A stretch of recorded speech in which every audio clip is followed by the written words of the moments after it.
안녕하세요. 친환경 에너지 계획 이번 주 수업 진행하도록 하겠습니다. 이번 주에 할 내용은 열회수 환기 장치인데요. 어, 일반적으로 이제 전열 교환기를 얘기하죠. 전열 교환기.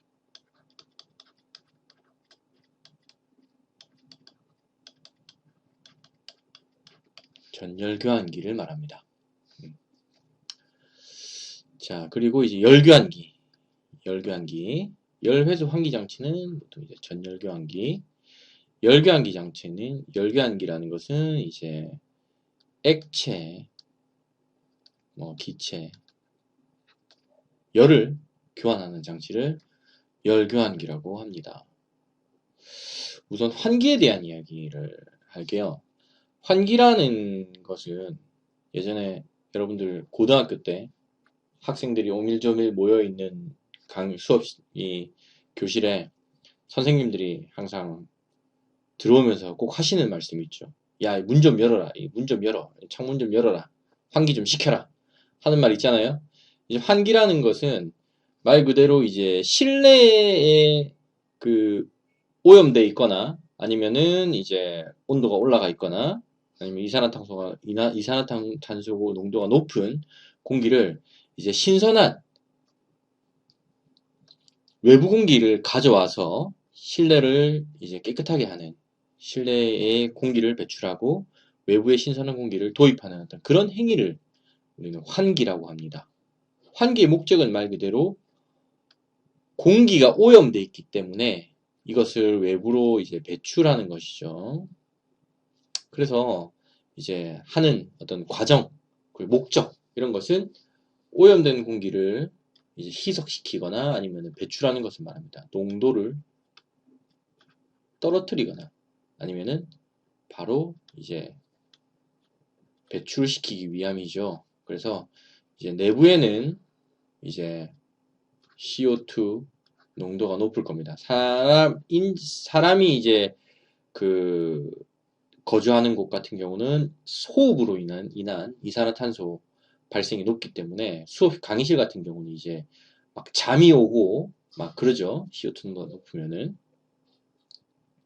그 다음에 아니면은 이제 주방 같은 경우 예전에 우리 모 대통령님께서는 그 미세먼지 원인이 이제 고등어를 구워서 그렇다고 했는데 고등어를 구워서 미세먼지가 안 나오냐? 나오는 건 맞습니다. 그런 오염물질이 나오는 건 맞습니다. 그런데 그렇게 많이 나오는지는 저는 모르겠어요. 어쨌든 이런 오염물질들을 외부로 이제 내보내줘야 실내가 쾌적한 상태를 유지할 겁니다. 내보내면 어떻게 하겠어? 밖에서 이제 도입을 시켜야 되겠죠. 네. 자, 이것을 환기라고 하고요. 우리는 이제 기계 환기가 있는데 반대되는 말은 이제 자연 환기가 있죠. 선생님이 창문 열어라. 자연 환기죠.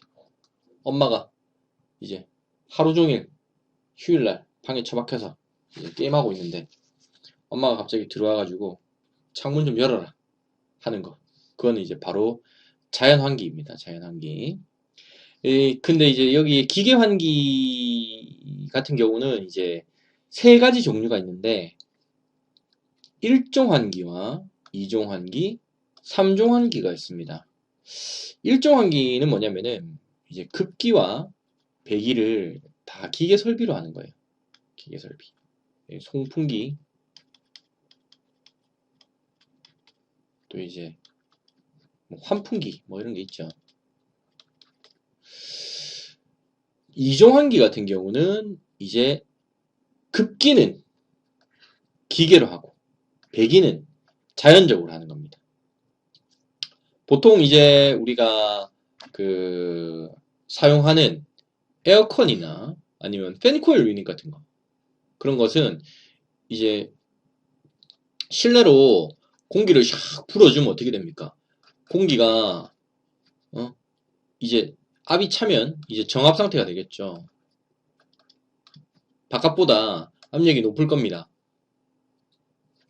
밖으로 공기가 자연적으로 빠져나가겠죠. 제2종 환기. 제3중 환기는 뭐냐면은 이제 급기를 해주는 게 아니라 이제 배기를 해주는 겁니다. 환풍기.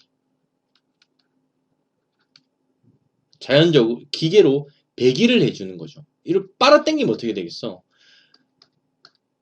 실내가 이제 부압이 걸리게 되고, 부압 또는 음압이 걸리게 되고,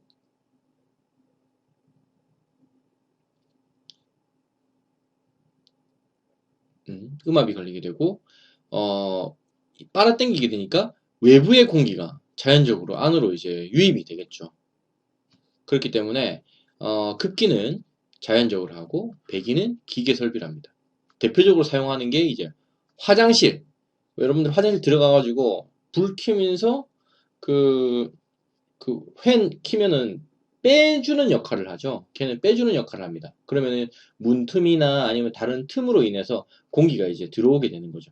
예를 들어서 화장실을 이렇게 하면 어떻게 되겠습니까? 화장실에 예를 들어서 이 개똥이가 여기 딱 앉아가지고 이 응아를 하고 이제 환풍기를 틀었어. 그럼 어떻게 되겠어요? 안쪽으로 이제 이 불쾌한 냄새가 다 들어오게 되겠죠. 그렇기 때문에 화장실 같은 경우는 3종 환기를 하게 되어 있습니다. 그 다음에 욕실 마찬가지로 부엌도 마찬가지입니다. 우리가 여기서 말하는 이 부엌은 일반적인 가정의 부엌도 되지만 이제 그 식당의 주방 같은 경우 식당의 주방 같은 경우도 밥을 막 하고 있는데 뭐 물론 그 냄새를 좋아하는 사람은 있겠지만 대부분은 그렇지 않을 거란 말이죠. 여러 사람들이 요리를 하고 있어. 그럼 요리 냄새가 그 앉아 있는 테이블 쪽으로 냄새가 나오면 안 되겠죠. 그러면 불쾌할 거잖아. 여러분들 고급 레스토랑 가면은 냄새 하나도 안 나죠. 냄새 하나도 안 납니다. 그거는 이제 주방에서 공기가 자연적으로 빠져나오지 않고 이제 외부에 있는 공기가 주방으로 빨려 들어가기만 하게 이렇게 되어 있는 거죠. 요즘 이슈가 되고 있는 코로나 때문에 그 필요한 것은 이제 음압 병동. 많이 들어보셨죠? 음압 병동. 음압 병동 같은 경우는 뭘로 해야 되겠어? 3종 환기를 해야 됩니다. 3종 환기. 왜 그렇겠습니까? 환자가 예를 들어 여기 탁 있어. 그런데 이 환자가 숨을 훅훅 쉴 거 아닙니까? 그럼 바이러스가 막 이렇게 떠다닐 거야. 이렇게 떠다니는데 여기가 양압이 걸리면 어떻게 되겠습니까? 밖으로 이제 이 바이러스들이 다 나오겠죠. 예, 거실, 복도 이런 데로 복도, 거실 이런 데로 다 이게 막 이 바이러스들이 다 빠져나올 거야. 그럼 어떻게 되겠습니까? 감염이 퍼지겠죠. 그렇기 때문에 그 우리 코로나 바이러스로 인한 병동은 음압 병동이 많이 필요합니다. 음압을 유지하는 거죠. 외부보다 내부가 압력이 낮게 유지하는 거. 그게 바로 3종 환기 설비입니다. 자, 그러면은 왜 열 회수가 필요한가? 그러니까 기계 환기는 이런데 열 회수가 왜 필요한가 하는 건데요. 여기 보면은 조금 이해를 돕기 위한 요 슬라이드를 조금 다시 활용하겠습니다. 자, 예를 들어서 자, 내가 여기 탁 앉아가지고 의자에 탁 앉아가지고 예, 예, 롤을 하고 있습니다. 하루 종일 친구랑 예, 롤을 하고 있어요. 근데 이제 엄마가 딱 들어와가지고 야 개똥아 이제 너 뭐 하고 있냐? 문 좀 열어라. 환기 좀 해라. 그랬을 때 엄마가 창문을 확 열어 제끼면은 어떻게 됩니까? 한겨울이야. 얘는 한겨울날 겨울 방학에 이제 집에 앉아서 이제 하루 종일 롤만 하고 있으면은 방이 후끈후끈하죠.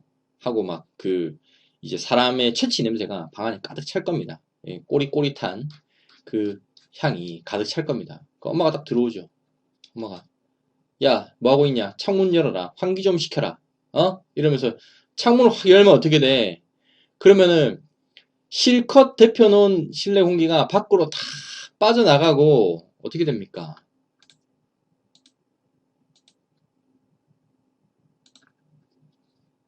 바깥에 있는 차가운 바람이 확 들어오죠. 신나게 막 게임을 하고 있는데 찬바람이 막 들어오면 어떻게 돼? 춥잖아요. 그러니까 실내 온도가 떨어지게 됩니다. 그렇게 되겠죠. 그리고 엄마는 창문을 확 열어놓고 나가죠. 엄마는 따뜻한 거실로 나가시고 나만 혼자 덩그러니 이 냉골방에 이제 있는 거죠. 아, 그래 엄마 왜 창문 열고 다녀? 이러면서 창문을 아주 확 닫고 나서 다시 따뜻해질 때까지 기다려야 됩니다. 그렇겠죠? 그러면은 어떻게 되겠어? 자, 실내 온도가 떨어졌습니다. 그럼 어떻게 돼? 그러면은 보일러가 실내 온도를 감지하겠죠. 예? 그러면 이제 보일러가 가동되면서 가스가 소비될 겁니다. 그렇겠죠. 어? 엄마는 그래도 깨끗한 공기에서 그래도 게임하라고 창문을 열어줬겠지만 그 행위로 인해서 어떻게 됐습니까? 공기는 깨끗해졌지만 실내 온도 떨어지고 실내 온도 떨어지면은 보일러가 켜지면서 가스가 이제 과소비가 되게 되는 거죠. 방이 다 따뜻해질 때까지 아까처럼 뜨뜻해질 때까지 보일러가 계속 돌아가야 되기 때문에 실내 온도가 그 이제 에너지 소비가 많아지게 된다는 그런 단점이 있습니다. 자, 그래서 이제 나온 게 바로 이제 전열교환기란 거예요. 전열교환기. 자, 우리가 실내가 있습니다. 그냥 다 내보내고 다 들여보내고 이렇게 하는 것이 아니라 내보내는 공기와 들어오는 공기를 서로 열교환을 시켜가지고 좀 그 열 손실을 좀 줄이자. 방에 기껏 보일러 틀어가지고 뜨겁게 만들어 놓은 공기를 외부로 보낼 필요가 뭐가 있겠어. 사실 그렇잖아요. 그러니까 열교환을 해서 도입시키자는 겁니다. 그래서 실내에 이제 뜨겁게 우리가 보일러 켜서 가동시켜 놓은 이제 공기를 이제 배기팬을 이용해서 샥 내보내줍니다. 그럼 이제 열교환기예요. 얘는 열교환기. 열교환기가 그 안에가 어떻게 생겼냐면은 한쪽은 그러니까 이렇게 이런 층들이 층층층 쌓여 있는데 이제 나가는 쪽은 이쪽 방향으로만 나가고 들어오는 쪽은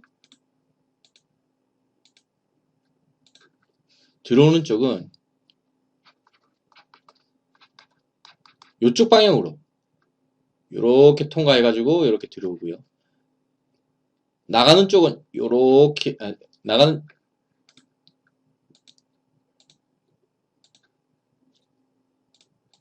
나가는 쪽은 이렇게 해서 이제 빠져나갑니다. 그래서 이걸 보면은 이 열교환기를 보면은 우리가 골판지 요새 일본이 좀 골판지 성애자들이죠. 골판지 형태하고 똑같아요. 그러니까 이렇게 올통볼통볼통한 요런 판들을 엇갈리게 엇갈리게 착착착착 이렇게 쌓아놓은 거고 층층이 쌓아놔가지고 한쪽은 이쪽으로 보내고 한쪽은 이쪽으로 보내고 이렇게 이제 열교환을 시키는 겁니다. 그래서 어쨌든 안에 뜨거운 공기를 이쪽 방향으로 내보내고 밖에서 들어오는 이제 신선하지만 차가운 공기들을 이제 들여보내면서 이제 열교환을 시켜가지고 안으로 이제 유입시키는 거죠. 그러면은 이거 안 하면은 이제 엄청 차가울 텐데 얘하고 둘이 온도가 이제 얘는 올라갈 거잖아요. 그죠? 그러니까 적당히 미지근하게 돼서 이제 올라오게 되는 겁니다. 이렇게 돼가지고 실내에 공급하게 되는 거죠. 그리고 뭐 바이패스 기능인데 얘는 어떤 그 유로를 바꿔주면은 실제로 바깥에 있는 공기 말고 이렇게 한 바퀴 돌아가지고 이제 실내를 계속 내부 순환시키는 이렇게도 할 수 있다. 그 지금 이런 제품은 국내에 이제 지금 많이 나와 있고요. 그리고 또 여러분 중에 좀 좋은 아파트, 고급 아파트에 사는 친구가 있다면은 전열교환기가 요새 거의 달려 있어요. 거의 아파트에 거의 달려져 있고 주택에는 아직까지는 뭐 잘 모르시는 분들도 있고 그렇기 때문에 아직까지 많이 적용되진 않았지만 어쨌든 고급 아파트, 그 다음에 또 새로 짓는 아파트들에는 전열교환기가 좀 들어있는 집들이 많이 있습니다.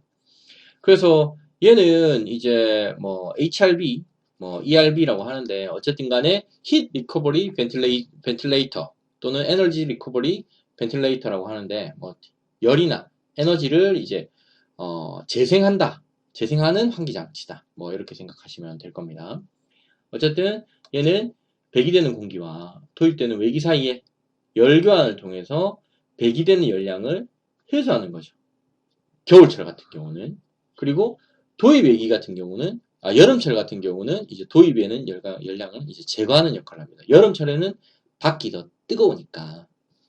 그러니까 에어컨 실컷 틀어놨는데 창문 열어가지고 밖에 뜨거운 공기가 안에 들어오면 어떻게 되겠습니까? 에어컨 다시 실컷 떼야 되죠.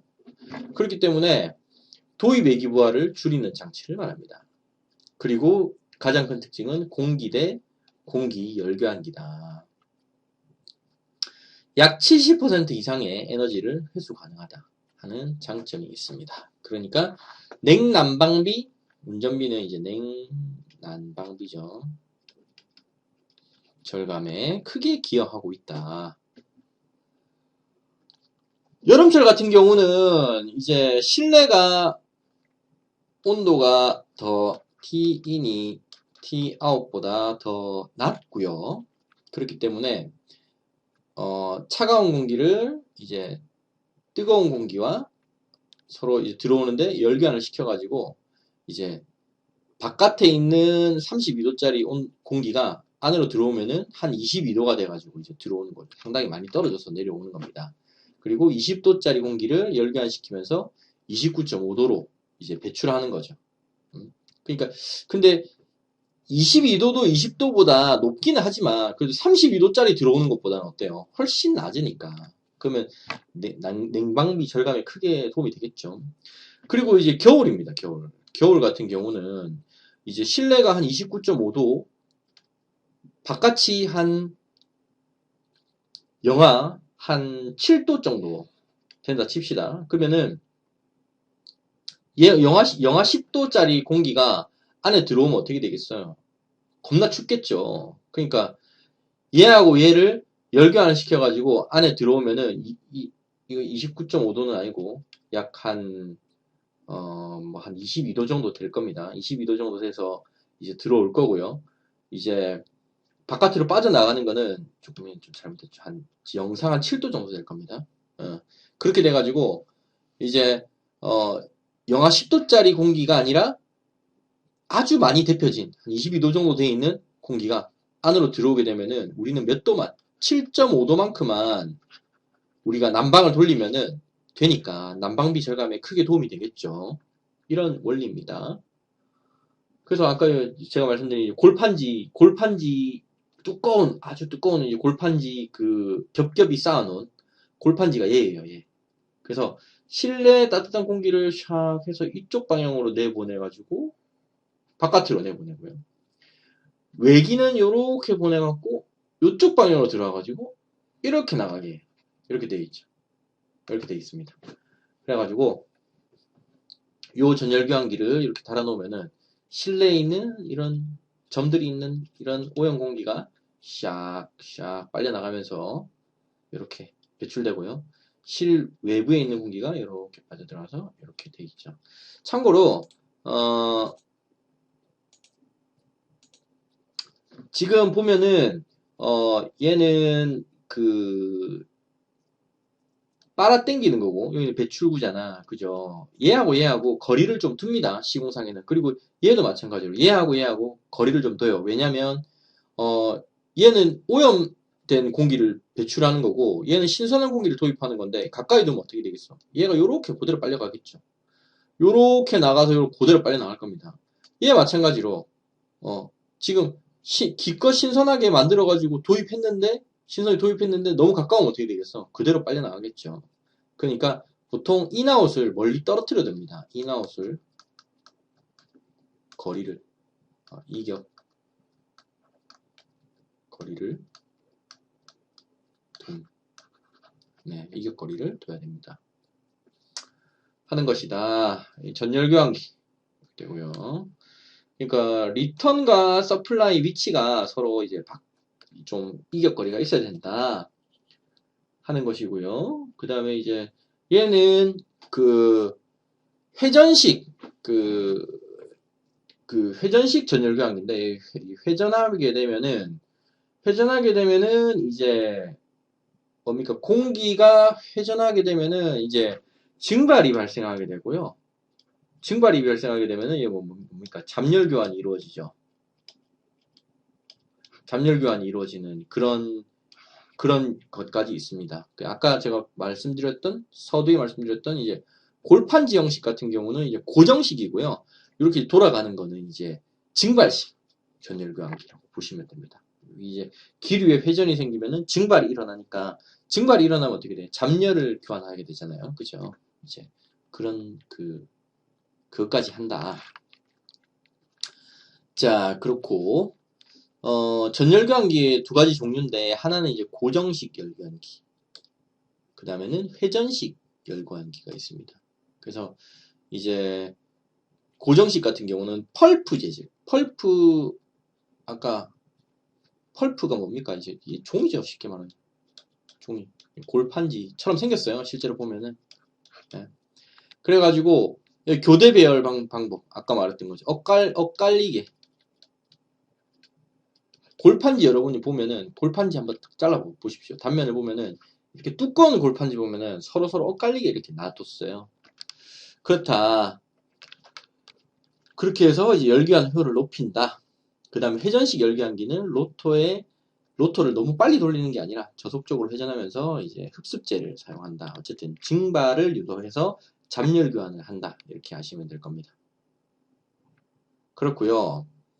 그 다음에 이제 효율을 보는 방법인데, 자, 얘는 이제 엔탈피 표입니다. 엔탈피 표인데, 그러니까 얘는 습공기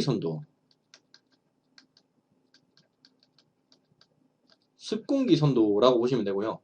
얘는 이제 실내 배기, 이거는 실외 배기, 얘는 실외 급기, 얘는 실내 급기입니다. 하나 그리면은 우리가 집이 이렇게 있잖아요. 집이 이렇게 있고 이렇게 쫙 빠져나가고,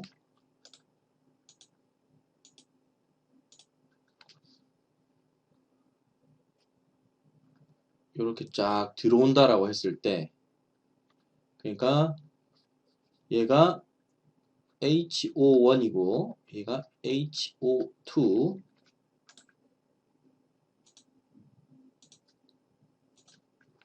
그 다음에 얘가 HE1, 얘가 HE2입니다. 그래서 난방시의 효율을 계산하는 방법은 뭡니까? HE1에서 HO1을 빼고 HO2에서 HO1을 이제 빼는 거죠. 여기 차이하고 여기 차이입니다. 그러니까 들어오는 실내로 우리가 뭡니까? 실내로 들어오는 공기의 엔탈피 차이, 그리고 빠져나가면서 이제 열교환하는 그 에너지의 차이, 이렇게 보시면 돼요. 여기에서 얘를 뺀 것분에 여기에서 얘를 뺀 거, 그렇게 보시면 됩니다. 그래서 습공기 선도상에 보면은 얘가 HE1이고 얘가 HE2, 그 다음에 얘는 HO1, 얘는 HO2가 되죠. 네, 이렇게 됩니다. 자, 그 다음에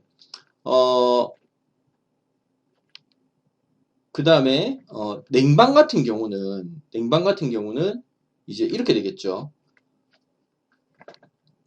냉방 같은 경우는 실내가 이제 열을 취득하게 되는 거니까, 실내가 열을 취득하게 되는 거니까, 여기가 HO1이고, 얘가 HO2가 되고, 그리고 여기가 HE1이고, HE2가 됩니다. 스공기 선도상에. 그렇게 돼요. 그런데 실제로 열을 취득한 거는 뭡니까? 열을 취득한 게 열을 뺏긴 거. 난방에는 열 취득이 목적이고, 얘는 열 손실.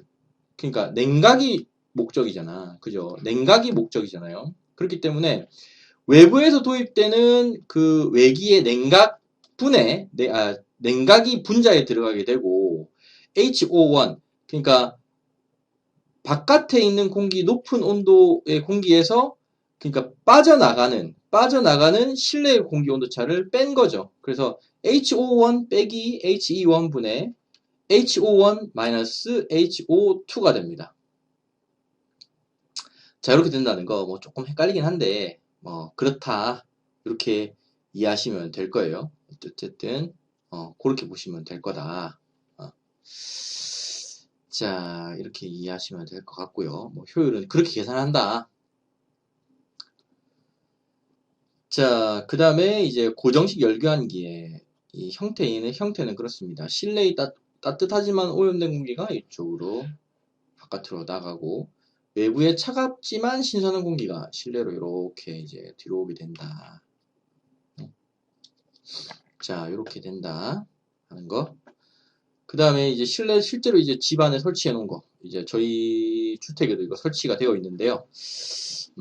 뭐, 나쁘지 않습니다. 나쁘지 않고, 효율이 그렇게 잘 나오는 것까지는 모르겠지만, 어쨌든 들어오는 공기가 조금 미지근하게 돼서 들어오니까, 뭐, 난방에는 도움이 되겠죠.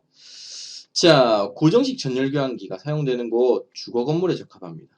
그래서 보통 이제 아파트에 많이 설치가 되고요.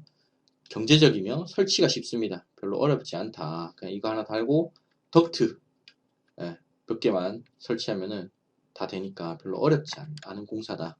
이런 장점. 그래서 숭실대학교 외부연구소에 이렇게 설치가 되어 있습니다. 그리고 얘는 아까 제가 앞서 말씀드린 것처럼 이제 도입과 배기가 서로 이렇게 거의 붙어 있는데, 이거는 뭐 설치 여건상 어쩔 수가 없었던 것 같아요. 그렇지만 보면은 어떻게 됩니까? 도입 방향이 아래쪽이고 배기 방향은 뭡니까? 위쪽이죠, 위쪽. 그러니까 서로 어쨌든 최대한 엇갈리게 이렇게 했다. 이렇게 이해하시면 좋을 것 같네요. 이렇게라도 해야 된다 하는 거. 그 다음에 이제 회전식 전열교환기는 아까 말씀드린 것처럼 로터가 좀 이렇게 돌아가면서 이제 잠열 교환을 동시에 한다. 이런 이제 장점이 있습니다. 그래서 이제 그린 투모로우라는 건물에 이제 적용해 보니까 실제로 이제 온도 교환 효율이 약 85%까지 올라가더라. 그래서 이제 실온이 22도이고 겨울이겠죠. 겨울철 실온이 22도이고 싹싹 해보니까 실제로 이제 외기 온도가 5도, 0도, 마이너스 5도, 마이너스 10도, 마이너스 15도일 때 실내로 들어오는 그 온도가 19.45도, 18.7도, 17.95, 17.2, 16.45 거의 한 4에서 2도씨 정도를 온도를 이제 올려서 이제 들어오더라. 이런 그 장점이 있었습니다. 이렇게 하면은 사실 난방비 절감에 도움이 많이 되겠죠. 자, 그 다음에 이제 열회수 환기 장치 중에 쿨튜브라는 게 있습니다. 쿨튜브라는 게 있는데, 아까까지는 뭡니까? 실제로 실내의 공기와 실외의 공기를 서로 이제 열교환해서 하는 방식인데요. 이 쿨튜브라는 거는 실내의 공기랑 열교환하는 게 아니라 이제 지중 온도 하고 이제 지중 온도를 유입을 해서 이제 냉난방 부하를 떨어뜨리는 방법입니다. 그래서 이제 관내의 공기를 관내에 공기를 보내서 지중 온도가 여름철에는 외기 온도보다는 낮은 것을 이용해서 실내의 냉기를 얻으려고 하는 방식입니다. 이걸 좀 더 깊게 하면은 겨울철에는 조금 지중이 더 따뜻하니까 좀 따뜻한 공기를 얻을 수도 있겠죠. 그래서 겨울철에는 이제 이런 힛 리커버리 유닛이 있으면은 딱 가동을 시키면은 외부에서 서플라이 공기를 쫙 빨아당겨 가지고 이렇게 이제 들어오고요. 내부의 공기를 이렇게 빨아들여 가지고 이제 내보낸다. 그러니까 조금 더 이제 효율이 높다 하는 이런 장점이 있겠죠. 어쨌든 이런 것은 이제 건물 바닥 면적이 넓은 건물에 도입하는데 유리합니다. 왜냐하면 너무 좁아버리면 이 쿨튜브 역시 길이가 짧아지겠죠. 쿨튜브가 길이가 길어야 최대한 지중과 열교환을 많이 할 거 아니에요. 그죠? 여기 제약사항이 있습니다. 최소 깊이는 최소 길이는 50m, 깊이는 3m 이상이 돼야 쿨튜브로서의 어느 정도 이제 효능을 발휘할 수 있다. 이런 거. 그 다음에 이제 열교환기가 있습니다. 열교환기가 있는데 이 열교환기는 여기서 설명하는 열교환기의 대부분은 이제 액체인 것을 보통 이제 이야기합니다. 액체와 액체를 열교환할 때 보통 이제 열교환기라고 합니다. 자, 그래서 열교환기라는 것은 온도가 높은 물체에서 낮은 물체에 효율적으로 열을 이동시키는 장치이며 일반적으로 액체 또는 기체 등의 유체를 취급한다라고 되어 있는데 저희가 하고 있는 강의 자료에서는 거의 대부분이 액체를 다룬다는 거.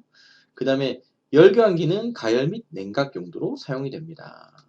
그리고 여기 보시는 거는 얘가 판형이고요. 얘가 이제 쉘 튜브입니다. 튜브 방식. 자, 판형 열교환기, 지열 시스템 또는 해수 냉난방 시스템에 사용합니다. 그리고 일반적인 유체에서 아주 많이 사용되고 있죠. 그리고 건물에서는 판형 열교환기가 이제 주로 사용됩니다. 쉘 앤 튜브형이라는 말은 쉘이 뭡니까? 쉘, 껍질을 쉘이라고 하죠.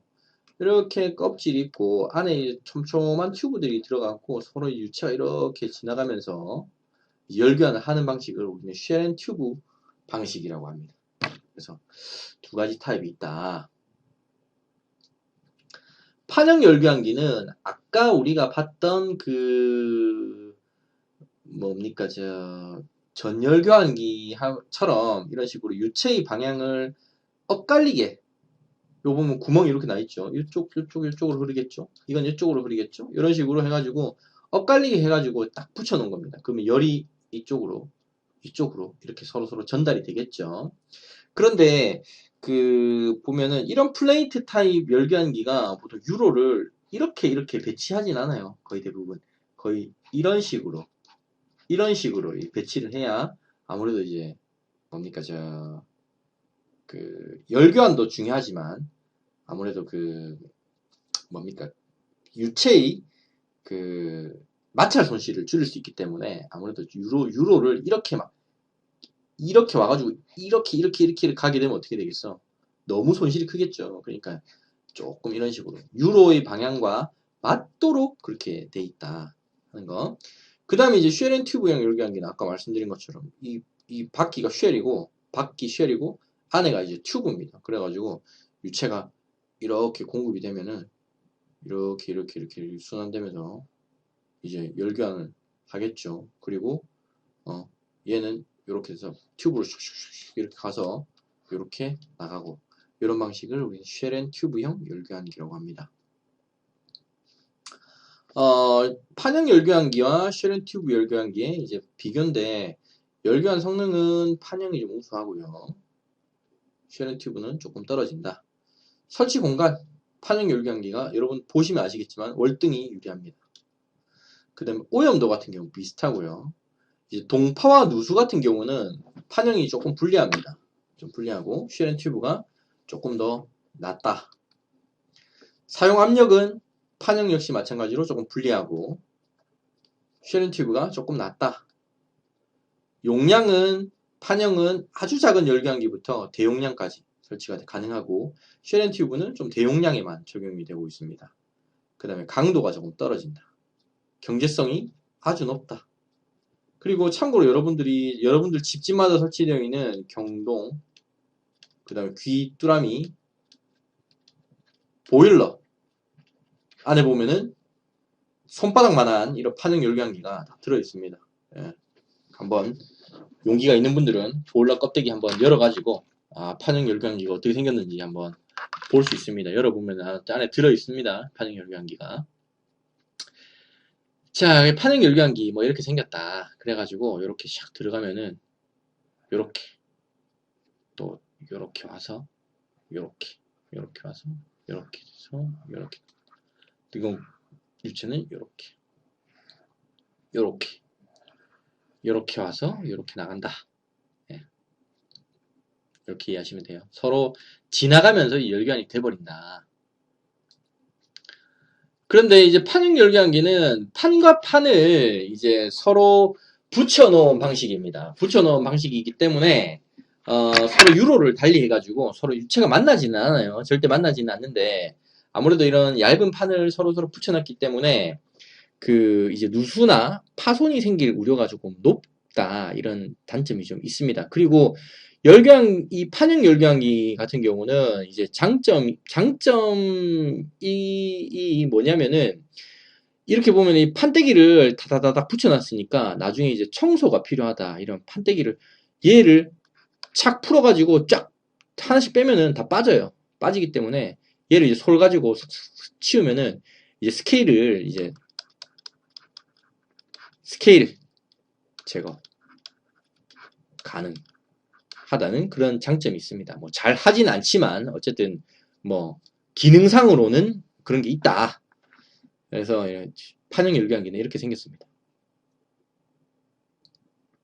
그리고 뭐 휜 형태에 따라서 뭐 어떻게 생겼다. 그 다음에 우리 지난 시간에 했던 뭐 캐나다 토론토의 호수 냉방 이야기 했죠. 뭐 4도C짜리 그 물을 퍼가지고 지역 냉방에 사용한다 했는데 이제 그때 사용하는 열교환기가 이제 이런 판형 열교환기입니다. 판형 열교환기. 아주 거대한 판형 열교환기. 아무래도 이제 유지보수를 위해서 판형 열교환기 적용을 했겠죠. 뭐 그렇게 판단합니다. 그 4도C짜리 호수물을 바로 냉방에 공급하지 못하는 이유는 아무래도 이물질도 들어있을 수 있고요. 그런 물들을 바로 냉동 사이클에 적용하기가 힘들기 때문에 이런 식으로 열교환을 해서 사용할 수밖에 없다 하는 거. 판형 열교환기 이렇게 생겼습니다. 이렇게 생겼다. 자, 하는 거고요. 그 형태를 정경으로 보면 이렇게 생겼습니다. 그래가지고 하나하나씩 요 레일을 따라서 쫙 빼면은 착착착 빠져요. 빠져가지고 청소할 수 있다. 그러면은 이제 몇 년에 한 번씩 이제 빼가지고 이제 청소를 해줘야 되겠죠. 아무래도 그 뭡니까 그 호수의 그 물 같은 경우는 이제 지하수죠. 지하수. 지하수. 보통 이제 경수입니다. 경수. 경수는 이런 스케일이 아주 잘 발생을 하고요. 그 조금 여러분들 집 중에 조금 잘 사는 집 아니면 어머님께서 미용에 관심이 많으시다. 연수기 많이 사용하죠. 네, 물에 들어있는 그런 이물질들을 이제 걸러내 가지고 이제 사용하는 그런 연수기가 있습니다. 그 연수기 가지고 여러분들이 그 샤워를 하면은 몸이 막 미끌미끌해요. 머리가 미끌미끌합니다. 근데 그 우리가 일반적으로 연수기를 거치지 않은 물 같은 경우는 이제 경수와 연수의 한 중간쯤 되는데 수돗물은 지하수 쓰는 분 같은 경우는 이제 경수가 대부분 많을 거고요. 지하수 같은 경우는 여러분들이 이거 씻으면은 완전 뽀독뽀독합니다. 완전히 뽀독뽀독한데 연수 같은 경우는 미끌미끌해요. 자, 그 다음에 이제 쉘 튜브형 열교환기입니다. 쉘 튜브형 열교환기는 이제 내부에 이제 전열관들을 많이 사용하고 있어서 요런 관벽을 통해서 동체 유체와 관내 유체 간에 이제 열교환을 행하는 것을 이제 쉘 튜브형 열교환기라고 합니다. 아무래도 이제 대용량에서는 아주 많이 사용되고 있는 열교환기고요. 그 열전달량이 크기 때문에 적용 범위가 아주 넓고 신뢰성과 효율성이 높다는 장점이 있습니다. 그래서 이제 내부 도입 유체 같은 경우는 이렇게 들어가서 이래 거쳐가지고 이래 거쳐서 이렇게 이제 빠져나가는 거. 반대쪽 같은 경우는 여기로 들어와서 튜브를 싹 다 거쳐가지고 이렇게 샥 빠져나가는 거. 이제 이렇게 됐죠. 자, 그 다음에 이런 방식이 이제 최렌 튜브형 방식이고요. 그 다음에 이런 거 같은 경우는 뭐 고정관 판형, 그 다음에 유튜브 시트 타입, 그 다음에 유동두형, 그 다음에 캐틀 타입 뭐 이런 것들이 있는데 뭐 형태의 차이입니다. 그래서 보통 이제 이런 거는 석유 정제, 석유 화학, 일반 화학 장치에 아주 많이 사용되고 있고요. 그 다음에 고온, 저압, 고온, 저온에 관계없이 재료의 허용 사용 범위 내에서 가열, 냉각, 증발, 응축 모든 용도로 적용하면서 널리 사용되고 있습니다. 왜냐면 이 쉘 측 이 여러분들 보시면 아시겠지만 그 열 전달 면적이 상당히 넓고요. 그 다음에 유체의 그 유동 범위가 넓기 때문에 아무래도 이런 상 변화에도 대응이 가능하다는 어떤 이런 아주 큰 장점이 있죠. 판형 열감기 같은 경우는 그게 안 돼요. 이 얇은 판들이 아주 얇게 붙어 있거든요. 아주 얇게 붙어 있기 때문에 그 상변화하고 이러면은 뭐 터지고 어딘가 크랙이 가거나 아니면 이런 이격에 무리가 생겨가지고 막 물이 질질 새고 이런 문제가 있습니다. 근데 이제 쉘 앤 튜브 타입 같은 경우는 그런데 안전하다는 그런 장점이 있죠. 그리고 쉘 앤 튜브 타입은 아니지만 되게 비슷한 그 원리가 적용되는 것이 바로 이제 로입니다. 로 보일러가 보통 이렇게 많이 돼요. 그래서 이 튜브 엔트레스 쪽으로 이제 물을 이렇게 이제 흘려주면서 바로 바깥쪽에는 이제 불을 확 붙여보는 거죠. 불이 확 떼면 어떻게 되겠어? 겁나 뜨거워져 가지고 이제 증기가 돼 가지고 확 공급이 되겠죠. 그러니까 이 불 닿는 면을 이제 싹 지나가면은 이제 뭡니까? 그 증기가 돼 가지고 가열돼 가지고 이제 공급되는 그런 보일러의 로도 사실은 쉘 앤 튜브형 그 열교환기의 어떤 다른 형태라고 보시면 됩니다. 어차피 보일러의 로 같은 경우는 이제 뭡니까? 화염과 기체와 유체 열 교환이고 지금 얘 같은 경우는 액체의 열 교환이기 때문에 약간 다르긴 하지만 그 형태는 아주 비슷하다. 나중에 여러분들이 뭐 플랜트 뭐 이런 거 배우게 되면은 그 발전소의 로 같은 거 보면은 쉘 앤 튜브 타입하고 아주 비슷하게 생긴 것을 알 수 있을 겁니다. 그렇다. 자, 그 오늘 수업은 여기까지인데요. 1분 정도가 남아가지고 제가 1분을 더 채우지 못했네요. 1분을 더 채우지 못했는데 전열교환기에 대해서 뭐 좀 할 얘기가 있나? 뭐 이거 효율 구하는 거 이렇게 보시면 될 것 같아요. 그 뭡니까? 이 그 효율이라는 거는 효율을 여러분들이 조금 쉽게 생각하는 방법은 이제 H1E는 얘죠. 예. HO1은 뭡니까? 얘잖아. 그죠? 아주 전체.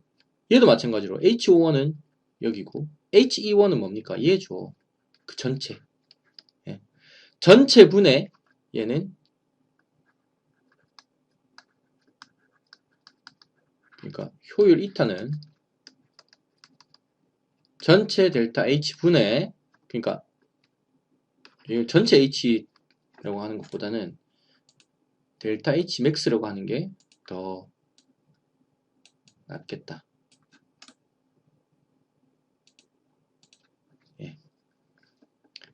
델타 H 맥스, 그러니까 최대 델타 H 값의 맥스 분의, 그러니까 뭡니까? 델타 HO라고 보시면 되겠네요. 그죠? 그러니까 전체 H 엔탈피의 전체 구간의 엔탈피 차이 분의 분모는, 분자는, 그러니까 외기 엔탈피 차이, 외기 엔탈피 차이, 이렇게 보시면 되겠네요. 그러니까 어쨌든 겨울철과 여름철은, 이제 겨울철은 외기의 엔탈피가 낮고 내기의 엔탈피가 높잖아. 그러니까 얘가 뭡니까? 얘가 외기, 얘가 내기잖아. 여름철 같은 경우는 바깥이 더 높잖아요. 그죠? 얘가 외기, 얘가 내기 아닙니까? 그러니까 전열 교환기의 효율은 전체 엔탈피, 그러니까 하나, 둘, 셋, 네 개의 엔탈피 중에 가장 델타 H가 큰 구간 분의 외기의 엔탈피 차이라고 이렇게 보시면 되겠네요. 이렇게 보시면 좋을 것 같다. 이렇게 되고요. 자, 오늘의